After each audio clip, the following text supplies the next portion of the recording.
So in this video, I want to talk about the Eminence in Shadow and how you build hype, because honestly, Eminence in the Shadow has been a series that has constantly built up hype in the sense of how it shows and builds this spectacle of a performance that is known as, of course, Sid or Shadow himself, and how he does his little performances, the role playing, but just how the anime is done so well. But one of the things to also note, and this is something that always gets brought up, is that there is the web novel, there is the light novel, there is the manga, and then there's also the anime, and every single one of them does something different and unique. And especially with how the end of season 2 has happened, there are certain events that have played out in certain ways that are quite unique to how the light novels and the web novel have. So the web novel has a lot of different things that are kind of like arcs that aren't in the light novels. The light novels have characters done in a certain way that are quite deviated. I would say volumes 1 through 3 are apparently exactly the same, or at least very close to what the web novel is, and then from that point onwards is where the light novels deviate. But then there's also the manga, and the manga is more of a, I'd say, more comedy, a little bit more silly kind of aspect, while the anime tries to balance between the comedy, the light novel, and also some interesting references to the web novel, which is why I feel like the anime is a little bit of a mixture of everything. And I think the fact that it's deliberately designed with that in mind, I think that's perfectly fine. I think an anime being different to the source material is fine if that's its intent, and it's still a well done story that is paced well and has all the core aspects of what makes the story great. I think that's perfectly fine. Especially, as I mentioned, the web novel, light novel, and manga are all quite different. Then you've also got the game as well, but I don't know as much about the game as it does, and there's also a lot of side story stuff in the game as well. So you have all these different ways of experiencing the Eminence in Shadow, and I think that's what's great about the series. And I think even apparently the author has even noted that when they've been watching the anime themselves, it feels like a whole different experience, and I think that's amazing. I think it's a great experience that you can read the light novel and then go to the anime and get a different experience. It's not has to be one-to-one, because as much as I understand why some light novel or web novel fans want a one-to-one adaptation in their anime, at the end of the day, really, it becomes predictable. You know everything that's going to happen. And one of the issues that I have is when I read a light novel of a series and I get ahead of it, I don't care about the anime as much, because at the end of the day, I'm like, yeah, I know what's going to happen. And that has happened with a couple of series. Overlord is actually one of them, because I've stayed ahead of the anime with the light novels, and then when the new season came out, I wasn't as interested in the anime because, well, I knew what was already coming. But with the Eminence in the Shadow, it's a very different experience. The theatrical, the monologuing, the little twists and turns that the director and all the people working on it have done has made it so much more of an experience that every week I've come back to it excited to see what they have done and what they're going to do. And that to me builds hype on multiple layers, because one, if you're an anime only, you don't need to worry about that. Like, it's just an amazing experience in itself, and it's a beautiful experience in my opinion.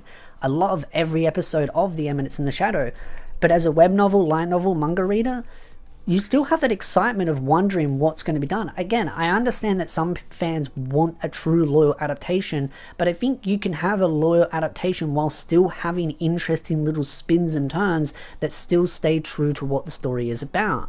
I know some fans have complained throughout the series about pacing and all that. I really don't agree with it, but again, we can agree to disagree.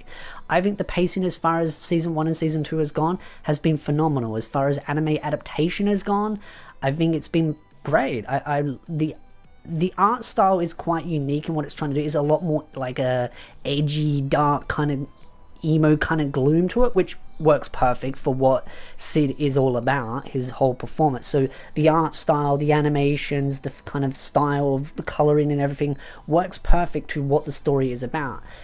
And then there's also, of course, the fact that if you do want more, you can read the light novels or the web novels. I would recommend reading the light novels, just because, hey, I've read them and I have my own reviews out, so you can check out my playlist going over all the light novels. I will be continuing to read the fan translations as well, just to stay as far ahead as possible of the source material, because I just absolutely love reading it. It's a story that I really, really enjoy. But I will say, one of the things that actually kind of comes to mind, and I know this is a weird comparison, so bear with me. When I look at something like Eminence in the Shadow and 100 Girlfriends, I actually think both of these series do the multicast kind of thing correct. And what I mean by that is when you have a series like Eminence in the Shadow where there is a large cast of female characters that serve under Shadow himself, or a harem, because it's definitely a harem. All these girls do have some pretty wacky feelings about him, even though he doesn't reciprocate it. It's still a harem. 3 or more in love with one person is a harem. I've seen a lot of people argue that a harem has to be like both like an actual like a proper harem where one person loves multiple girls. No, it can be non-reciprocated. It could just be one person being loved by 3 or more, and that is classified as a harem. So Eminence in the Shadow is a harem.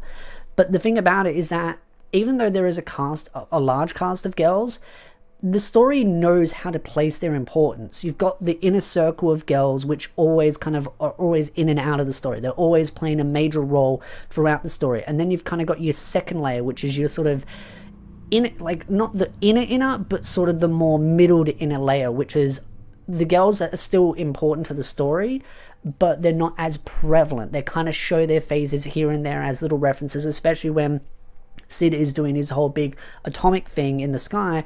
You have those little moments where each of the girls gets a couple of seconds showing them looking at the sky and making a note about what's going on. Those are the girls that will come into the story, they'll play their role, they'll disappear for a couple of episodes or 1/3 of a season, and then they'll come back for their important role. And then you've got the other girls, which are the outer layer, which is those that are just kind of like background characters, the girls that serve him but are just kind of there. They kind of add their little 2 cents here and there. They're not that important, but you know who they are. They're still there.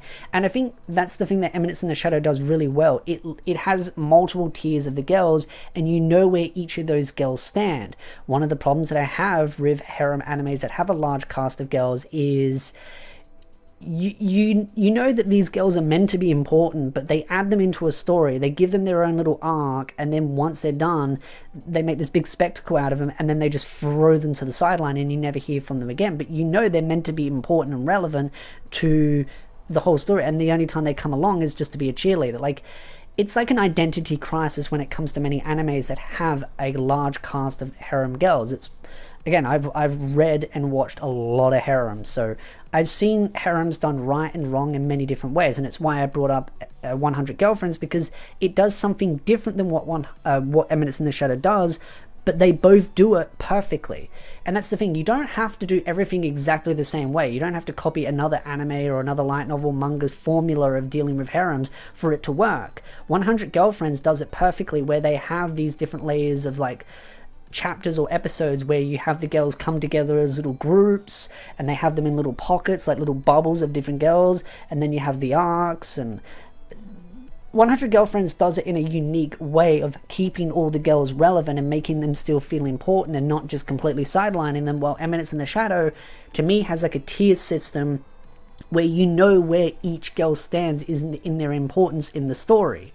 And I think that's good, because at least then the audience knows, hey, I know where this girl stands, I know how frequently she's going to appear, so when you do get that little moment, you can savor it and enjoy it, and that's that little bit of hype in itself. That's the thing that I really love about the Eminence in the Shadow, is it's structured itself really well. Even though it's an anime that's meant to be making light of the harem, isekai sort of genre, the power fantasy in itself, it still does things in a very well crafted way. It feels like everything's been done really well and well structured. And that's why I've always said, and it goes back to one of my first original videos about the Eminence in the Shadow, it fills the hole that Overlord left. Because Overlord's only got 2 more volumes to go in Japan before it's a completed story. Again, authors stated that, so unless something changes. And so for me, I've been looking for something again to fill that hole. Eminence in the Shadow is absolute perfect for that. It has the same sort of ridiculous comedy aspect to it, the same cast of individuals that gush over Sid and everything that he does. He could literally fart and they would somehow find some pearls of wisdom out of it. It's just, it fits that niche really well. The only difference is, even though you could argue that Overlord is or is not a harem, it's one of those where it's like, it's not really that, it's a much more less focus, if you want to argue it is. And I can understand why people argue that it's not. Again, I'm not saying if it is or isn't, I'm just saying you could argue either way. But with Eminence in the Shadow, it does have a large cast of girls that are all infatuated with him, but it's structured in a way that you understand where everything works. It has like a hierarchy system, and that's why I think the series just does so well. It accelerates at everything it does because it knows what it's trying to accomplish, it's having fun, and it's just absolute hype and being silly, and you're going for a massive ride. And it's not scared to do ridiculous things. And that's why I am, and I'm not surprised that Eminence in the Shadow is getting a movie, which will be covering the arc that, of course, the final episode ended on, which is Sid returning back to Japan. I will say I did tear up a little bit on the final scene, because when you have that whole thing play out, you're like, oh my god, it's playing out just like it did in the original episode, which was, by the way, the perfect way to pace it.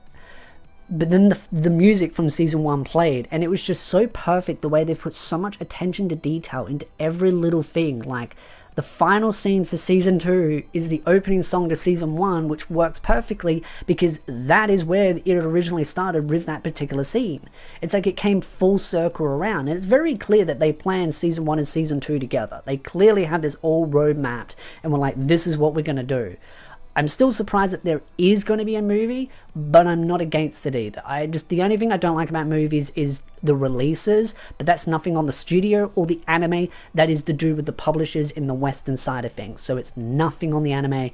That's no jab at them. I'm just saying, as far as it goes for Western release. So I'd love to know your thoughts in the comment section down below. What did you think of Eminence in the Shadow seasons 1 and 2? Because honestly, it is a full complete package. I feel like they kind of planned it all well, nicely, in a nice little bundle together. So love to know your thoughts in the comment section down below. If you like this video, hit the like, subscribe, and I'll see you beautiful nerds in the next video.